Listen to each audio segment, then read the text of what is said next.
This session is building a sports media cloud. It's with Base Media Cloud, Aurora Media Worldwide, and Veritone. In this session, you'll discover how award-winning, fast-scaling sports content agency Aurora Media Worldwide has revolutionized content acquisition, production, live and post-produced sports broadcasting for its enviable list of top sports clients around the world. You can hear how they have worked alongside the likes of Base Media Cloud and Veritone to employ a cloud-first strategy to content storage, management, and distribution to enable business growth, content monetization, and seamless remote working. In the session, you'll hear from Michael Clayton, who's the head of sports media at Base Media Cloud, and then David Candler, who's Senior Director of Customer Solutions at Veritone, and then Barry Flanigan, the Chief Strategy Officer at Aurora Media Worldwide, will be joined by Michael, and they will chat through all of the things we just discussed there, and then I'll come on again at the end to ask a few more questions to the panel. So first of all, I shall hand over to Michael to give you a bit of an overview of what's going on and Base Media Cloud as well. Hi, Michael. Thanks, Jake. It's a pleasure to be here today representing Base Media Cloud, and it's a pleasure to be speaking alongside David and Barry. We're also very proud to be a sponsor of these broadcast sports breakfast events that started back in January. So today I'll kick things off with talking about Base Media Cloud and what it is that we do. I'll then hand over to David Candler, who'll be speaking about Veritone and what it is that they do. And then we'll be speaking with Barry Flanigan, who'll be talking about Aurora and how technology is enabling them to create and deliver quality content. So, Base Media Cloud, who are we and what do we do? Well, we offer ready-made out-the-box cloud solutions tailored for sports media companies, provide platforms for storing, managing and delivering your content with support and as a managed service. The team are all sport and media experts, having worked in the sports broadcast industry for quite some time. That includes the founder and managing director Ben Folkes, who's worked on shows such as Formula One, Red Bull Air Race, as well as various other international sports in post-production over the years. So who are we providing services for? Well, at the top here you can see some of the sports companies that we're supplying a wide range of services to. That includes Copper 90, Football Association, and Pro 14 Rugby. We also look after one of the biggest Premier League football clubs, and been working with Formula E and Goodwood with our partnership with Aurora, and most recently welcome Extreme E, who are ready to kick off their first race very soon. Underneath you can see some of the global sports companies are actually using the Base platform on a weekly basis, and what they're doing is they're accessing media that they then use for broadcast. So since we've been working with such a wide range of sports clients for quite some time, we've actually created a division in Base for the sole purpose of solving sport companies' challenges. And as we've worked with these clients, we've been receiving feedback, what their challenges are, and then focused on developing these solutions. And that's why we've created Sports Media Cloud specifically for that reason. So these solutions have enabled companies to monetize and distribute content, as well as protect that content by securely archiving, and also by reducing manual labor required to tag content with metadata, which can be quite a lengthy and time-consuming process. So the platform itself, and I'll talk a little bit about how technically we actually deliver services. So we're a multi-cloud service provider for sports and media companies, and what that means is we're combining services from multiple clouds and providing them as a fully managed service wrapped with our support. And at the core of it is decentralized cloud storage. We have a global, major global partnership with IBM, and because of that we're actually able to offer storage at an incredibly competitive rate and offer egress-free bundles. This can result in a huge cost saving for companies doing large distribution workflows such as Formula E. Across the top of the diagram you'll see a suite of services that can be hooked into your centralized cloud storage. These are different SaaS products that we've integrated with best-in-class partners from all around the world. This allows us to provide the right solution for what the customer needs. We offer auto-syncing for backing up on-site servers to the cloud, super fast file transfer, which can help get content between teams very quickly. We also have full-blown remote workstations in the cloud with Adobe suites, and we've been working very closely with Adobe this year, and a lot of the base team are now Adobe Creative Cloud specialists. We have transcoding, media libraries and streaming, as well as AI services, which offer such tools as logo recognition, facial recognition and transcription. So this leads us nicely to hand over to David, who can talk about Veritone, who they are and how they're leading the charge with AI services and AIware. Over to you, David. Thank you, Michael. Yeah, my name's David Candler. I'm the Senior Director of Customer Solutions for Veritone. So Veritone is the leading enterprise provider of artificial intelligence and technology solutions. Founded 2014, about 300 employees, and we've got offices all across North America and here in London. So basically, everything that we do really is underpinned by what we call the AIware platform, which is the world's first operating system for AIware. And what you've got there is AI really orchestrates a diverse ecosystem of ready-to-use machine learning models at scale. And it basically, transforms content into actionable, intelligent, actionable intelligence at scale. So really, at the bottom, what you can see there is that ecosystem of, basically the industry's best of breed machine learning or AI capabilities, all fed into an intelligent data lake, basically where that data lake can manage everything from structured to unstructured data. And then consumption is either through an API or our own, low-code Automate Studio application for integration into various applications. And the application that we deploy through Base Media Cloud into Aurora is called Digital Media Hub. So Digital Media Hub, we call it an intelligent digital asset management platform. It's cloud native, it's AI enabled through AIware itself, and it's designed for multiple verticals, whether that be sports or film, TV, news, media enterprises, etc.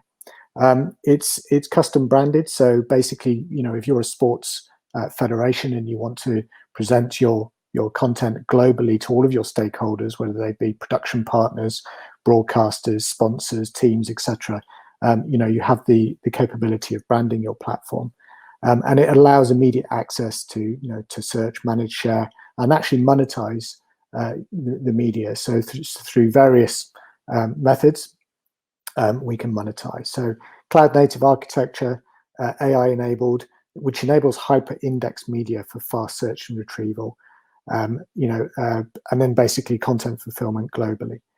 When we were preparing this presentation, we were speaking with Barry, who we've worked with for many years, and he basically quoted, "Technology innovation goes hand in hand with compelling content creation for modern sports brands," and I think that really resonated with me. And we're kind of sitting in that world with Base, Aurora, for the likes of Extreme E and Formula E to really help take part in that conversation. So Digital Media Hub, or DMH, sits at the heart of Aurora's business now, supports streamlined content workflows, global content distribution for both Extreme E and Formula E. So basically, if we go back to that, that data lake, we can enrich content with structured and unstructured data, and this provides Aurora with a perfect platform to aid the telling of their brilliant stories that help to build the sport's global fan base. And Barry will be talking a lot more about that coming up. And then finally, how do we actually do this with Base Media Cloud? So on the left-hand side, you see the production world there. You've got, Aurora Media Worldwide working with Formula E and Extreme E. There are other partners, broadcast partners, digital partners, etc. Where we streamline the upload of content and standardize that upload into Base Media Cloud's object storage platform. And we accelerate that, obviously, because we've got to be at live events, at trackside, at pre-event, at post-event, etc., etc. And then what we're doing with Digital Media Hub, we're polling that bucket automatically, and we're pulling in the media into our platform. And at that stage, we can activate, many things. One of them is the AIware platform, where we take over 20 categories of machine learning, and we can apply any of them. Formula E use speech to text or transcription to listen to the commentary of the audio. We're also using, logo recognition for sponsorship purposes, and face recognition, obviously, for searchability. But there are many, many other use cases. And then tie that intelligent data lake back to everything. And you can also bring in structured data to add to this unstructured data and give a full experience of, not just for searchability, but for analytics, et cetera, which we do as well. And then one of the key points for Aurora and their federations is access. So that Digital Media Hub really enables that access for broadcasters, sponsors, teams, others. And really, it turns your asset management system into a profit center over time, and helps tell that story and grow your sport. So I'm now going to hand over to Barry. And before that, I believe there's a video, so I'm going to stop sharing my screen.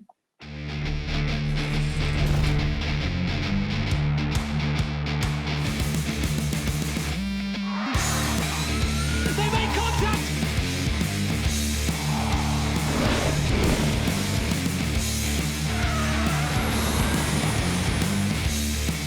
Oh, a big sideways moment.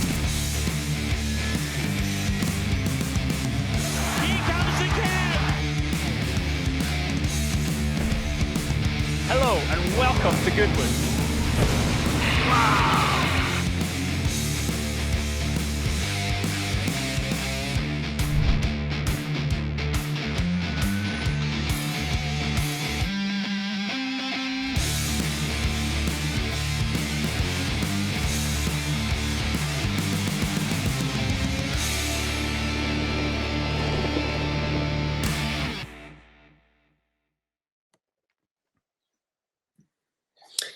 Fantastic. What a great video there. That gives me great pleasure now to welcome Barry Flanigan, who can introduce himself and Aurora Media Worldwide. Thanks, Michael, and hello, everyone.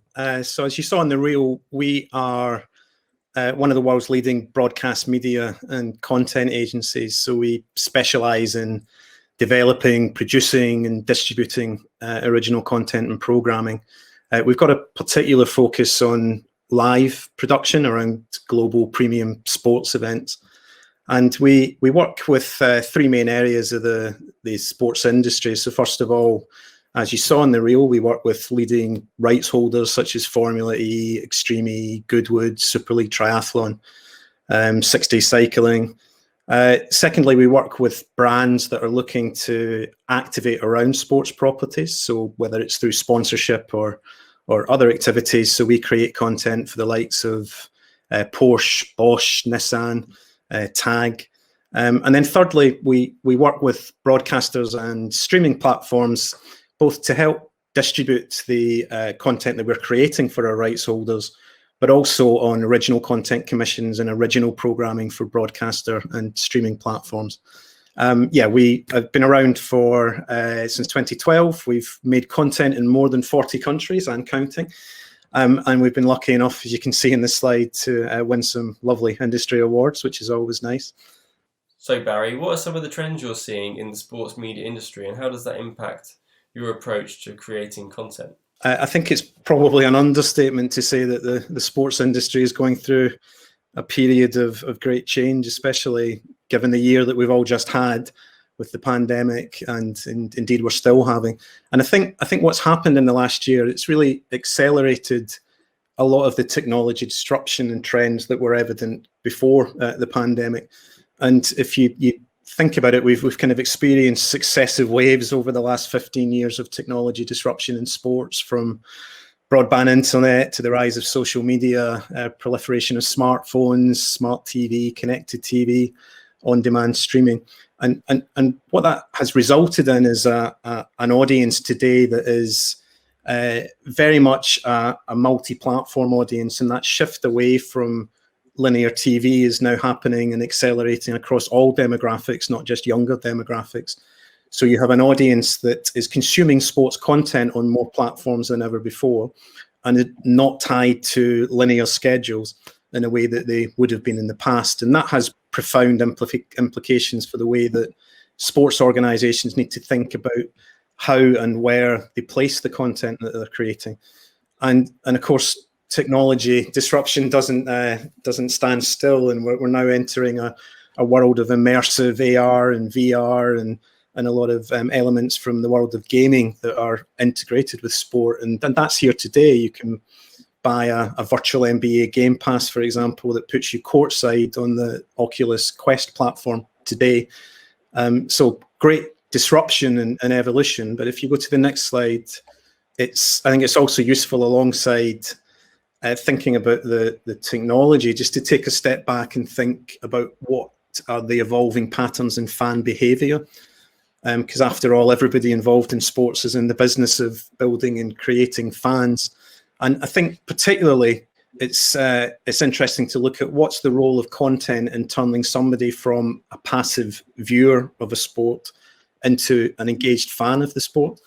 And I've picked out on this slide sort of 4 key trends that we're seeing. First of all, the power of storytelling. And what I mean by that is the proliferation of brilliant longer form filmmaking and short form content that tells much broader stories about a sports property or a sports brand beyond just the action on the pitch or on the racetrack. And it's quite often that type of content that resonates with fans and makes the action on the pitch or the track matter that much more to them. So it's the heroing the characters and telling their stories, and the stories of fan culture and the stories of community.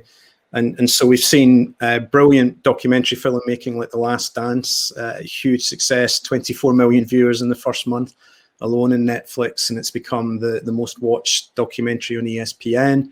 The success of Amazon's All or Nothing, Formula One's Drive to Survive, and these properties are doing a job of not just feeding the passion of existing fans, but they're resonating almost at a human level, if you like, with people who may not traditionally have been fans of the sport. And so they're bringing new fans into the property and building new fans. And as I say, it's not just longer form filmmaking, it's the rise of being able to tell these stories on short form, and in particular through fan-generated and athlete-generated content. The second trend that I wanted to pull out is just around the emergence of sport with a purpose. And this refers to a growing trend for sports fans to expect and almost demand, if you like, that the sports that they choose to spend time with and the stars within those sports, the athletes, to have a broader stand and point of view on social issues beyond the sport itself, in particular themes around sustainability and equality and diversity. And this is particularly prevalent amongst younger audiences. And there was a fascinating piece of research recently from Story Science, where they talked to a Gen Z audience about their relationship with brands. More than 86% said that they believed that brands that they engage with should take a stand on social issues. 75% said they would pay more for brands that develop sustainable products. And perhaps more importantly, more than half said they would stop using brands that they believed weren't sustainable or weren't ethical. And there's lots of evidence of this sort of broader audience behavior, if you like. Twitter, for example, released their 2020 trends, and there's been more than a doubling of conversations on Twitter in the last year around equality. And although these are broader trends in society, sport is part of society, and there's an expectation on the audience that sport is paying attention to these sort of broader themes, but also it's giving a platform for athletes and figures within sport to use the position that they have to talk about these issues as well. Marcus Rashford in football is a brilliant example of that. The third trend I wanted to pull out is around the gamification of sport. So it's the rise of gaming elements that are both creating through esports a viewing experience in its own right. So 500 million views of esports last year by some reckoning, up 12%. So it's surging through the pandemic. And that's leading to real world sports properties creating complementary esports programming alongside their normal live action. So great example, Formula One's virtual Grand Prix, which reached 30 million viewers. But it's also having an influence the other way. So there's elements from the world of gaming that are influencing the formatting and the way that real sports are behaving. And perhaps nowhere is that better evidence than in football, where for a young audience in particular, their love of football and their love of the sport is inextricably linked with their love of FIFA, the game. And the lens through which they see football is very much through a lens of FIFA as well. And I believe we're hearing later on in the broadcast session today from #United, a brilliant example of a real world football team that was created from the world of gaming, with Spencer Owen, who has built his large audience as a FIFA gamer. And that has brilliant, fascinating implications for content creators and the way we think about weaving these elements into content. And the final trend I just wanted to talk about here is the rise of creator and curator culture. So it's the fact that when we're talking to sports fans today, it's not just a passive audience. It's the fans are involved in co-creating and creating content themselves, particularly on social, where it's not just a place to consume content. Nowhere is that better evidence maybe at the moment than TikTok, which is built for co-creation and collaboration. And sport is a hugely important and growing content category on TikTok. There's more than 60 billion views, I think, on the latest reckoning of sports. It's the top, I think it's the fourth biggest content category behind entertainment and dancing and pranks. And I think it's fascinating to see the way that sports brands and sports properties are choosing to engage on a platform like TikTok that really involves interaction with the fan base. So yeah, all of these themes go towards a lot of thought on strategy around the right content to create for sports properties and the right way to engage fans. Thanks, Barry. Aurora is really building a reputation for innovative use of technology. Can you talk us through some of the ways new tech is being used to enrich your content output? So it has two kind of pretty big implications for it. One is in terms of the type of content that we're creating. It's no longer about just live. I think live events and live broadcasts will always be a central pillar of what sports properties need to do. But now for us at Aurora, we are involved as well as in live production. We're involved in creating shoulder programming, so documentaries, highlights, behind the scenes, magazine style shows that bring to life that broader world around the sports that I was referring to. We're creating digital first content for streaming platforms and increasingly for brands owned and operated platforms. And we're creating social content, short form that feeds an always on conversation with fans and drives engagement and also supports the marketing activity of the sports rights holders and brands that we work with. So what's hugely important is that all of these different types of content are integrated into a common editorial and creative strategy and indeed the brand strategy of what the sports property is trying to achieve. Where it doesn't work is if it's done in silos and it's done in a disjointed way where these strands don't kind of contribute towards the broader storytelling that I referred to. So it's very core to our model that as well as making content, we're involved a lot in strategy development and formatting that kind of crosses all of these different strands of content. The next slide, that leads into the way that we're using technology, innovation, if you like, or the evolution of technology to enrich the storytelling that we're doing.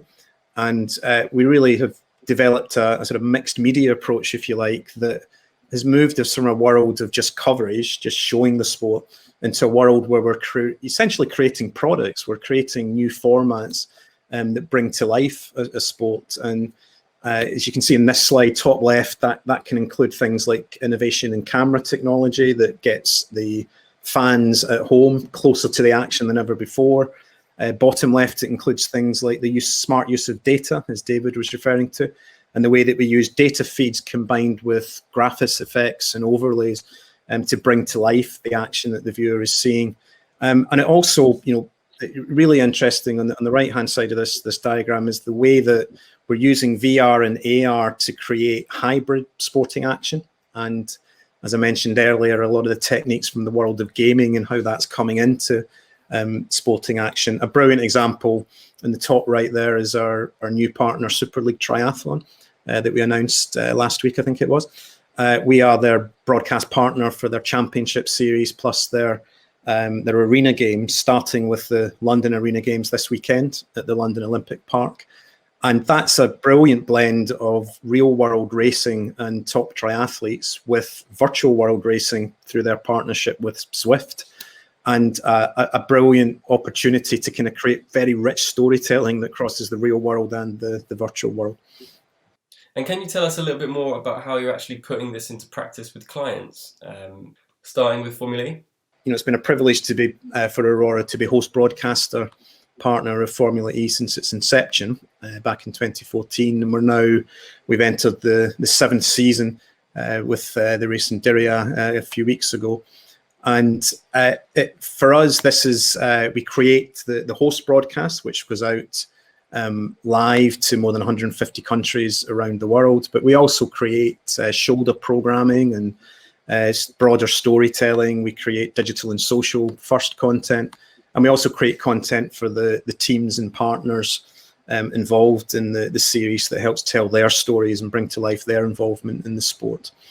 And it's been a phenomenal sort of journey with Formula E. It now reaches the broadcast audiences nearly 500 million viewers in season 6. It generated a staggering 875 million video views on social and digital through the last season. So it's really gone from strength to strength each season. The way that we tell the story of Formula E, again, is a great example of what I was referring to earlier around creating interesting formats and product innovation, not just coverage. One way we do that is through innovative use of camera tech, whether it's, top left here shows the onboard cameras that we use that places fans right in the action. Bottom left is the driver's eye camera, which is a tiny camera which gives a really immersive view from the driver's helmet. We use the CamCat, which is the wire camera, which gives a brilliant over-the-top view of the action, and you get a real sense of the speed of the vehicles. And then down in the right-hand side is a more traditional sort of helicopter view. We captured some incredible, stunning footage from Diriyah a few weeks ago that showed the track lit up for the night race, which really contributed to the content. Beyond camera tech, we also use graphics and data and AR elements in the way that we bring to life the race action. And that also enables interesting new formats. So top right here, one thing that we've helped develop is attack mode with Formula E, which is effectively an AR overlay on the track that only the audience at home can see. Which if the driver enters those parts of the track, they receive a power boost. And it's a brilliant way to bring to life new innovation around the actual sporting format itself. And, there's other things in Formula E like Fan Boost, which enable fans at home to get involved to boost the power of their favourite drivers. So a brilliantly rich property. And you're doing some innovative things with Goodwood. Could you tell us about that? Goodwood, again, is another brilliant property. We've been lucky to be their broadcasting content partner for many years now around their iconic motorsport events like Festival of Speed and Revival. And 2020 was a year like no other. Obviously, with COVID, those events couldn't happen. But what Goodwood decided to do instead was to create a new one-off event called Speed Week, which took place behind closed doors in October. And it showcased 3 days of action and activity from the track and from the Goodwood estate. And it was it involved 2 live 8-hour streams daily. It combined race action as well as a lot of the broader storytelling elements I was referring to earlier around entertainment, lifestyle features, fashion content. We had celebrity talent involved in interviews, and there were many opportunities for the audience watching at home to interact with the action that they were seeing via the Goodwood app and the social and in the website. And it was a real challenge for the Aurora team. They only had 12 weeks from start to finish to create the whole production concept.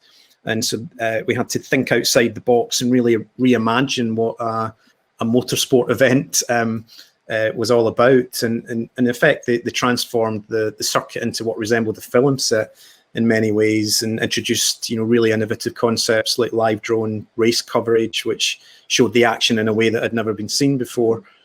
special effects cameras, live celebrity Zoom forums, etc. So really, really innovative. And the whole event was a huge success. So all in, we created 54 hours of streamed content. It went out on more than 25 broadcasters around the world, including ITV. In addition, it went out on streaming platforms, and it reached an audience at home in the tens of millions, with viewers across 150 countries. So a really huge success born out of a tough situation with COVID last year. And finally, we've been hearing already today, Extreme E is doing some really leading edge stuff. Can you tell us a little bit more about Aurora's involvement in that, please? We are, again, lucky enough to be host broadcasters. We're creating content around broadcast, digital and social. There'll be 5 races in season 1 that are all taking place in extreme environments around the world, which have already been damaged or affected by climate and environmental issues. So although this is first and foremost about brilliant racing action, electric vehicle racing, it's also about telling the broader story, linking back to that theme of sport with a purpose that I referred to earlier. And the first race is happening in Alula, in the middle of the desert in Saudi Arabia, in just over a week's time. So the Aurora team and the Extreme E team and partners are incredibly busy and excited, as you can imagine. And it's going to be great. There's a stellar driver lineup with multiple world champions involved, like Jamie Chadwick and Jenson Button. So yeah, it's going to be. We can't wait for people to see it. It's obviously given the broader purpose of the series to raise awareness of climate and environmental issues, but help promote and educate electric transport and the move for all of us towards a lower carbon future. There's quite an important element of our storytelling is to bring to life the stories of the environments that we're visiting. So we're looking again at really innovative ways to do that through data and graphics. And it's also remote cloud-based production is absolutely core to the whole model, given that we need to leave as light a footprint as possible on location. So there's a very slim skeleton crew that will be on the ground, and the bulk of the production team are back in London and elsewhere. So cloud technology is essential to that workflow. Again, all the elements that we've talked about so far around data and graphics and AR and VR elements, we're going to be bringing to bear in the way that we cover the content. It's also interesting, again, as I was describing earlier, the way that we're able to kind of use the content opportunities to influence the whole format of the sport itself. One of my favorites is, you can see the mock-up here of the command center that we'll be creating, which is sort of reinventing and repackaging, if you like, a traditional pit lane that you would see in sports like Formula One. And what we're doing is kind of packing all the different teams and crews together in the one place where they're all watching the action unfold. And we'll be sort of highlighting the drama and the characters that come out of that. And as you can see at the bottom here, some of the AR tracking that we're using on the filming is just incredibly innovative, and again, we can't wait for people to see it. So ultimately, what all these things are about is storytelling. It's using technology innovation, not just for the sake of tech, but to tell brilliant stories that help sports properties build their brands and ultimately engage fans, which is what we're all trying to do within the sports industry. Great. I'd just like to thank everyone for joining the session today, and now we'll hand back to Jake Bickerton for any questions.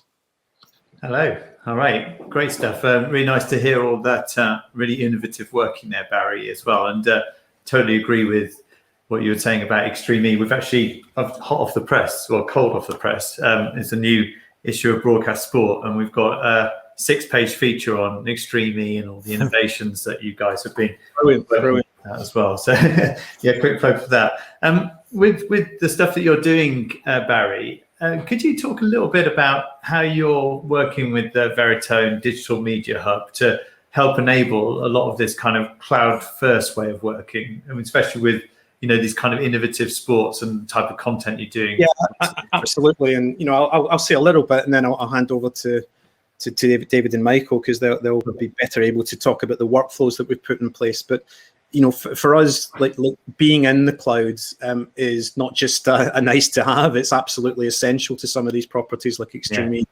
where we have challenges on, we're in remote locations, we need to get content back to a main production hub in London as quickly as possible, but also on the distribution side, being in the cloud enables us to be much smarter and quicker around the way that we make the content available to partners around the world, broadcasters, teams, publishers, etc.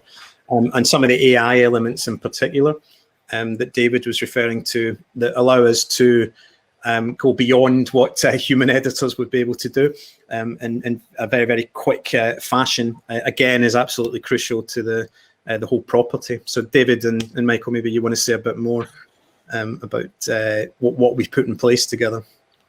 Yeah, Michael, shall I start? Yeah, I mean, basically, the story started with Formula E and now extends into Extreme E, but really, yes, it's the global access for multiple stakeholders, and really, when it comes to AI, a lot of it, we're doing for discoverability, basically.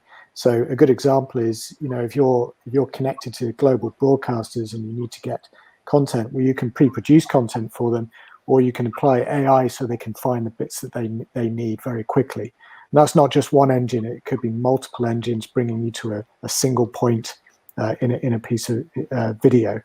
Who said something, or what was said, and who said it, and was there an object in the background, etc., etc. Get to that point, and then instant access. And we work very closely with Base Media Cloud, who provide the underlying object storage and accelerated transfer to get that content in and out of the hub as quickly as possible.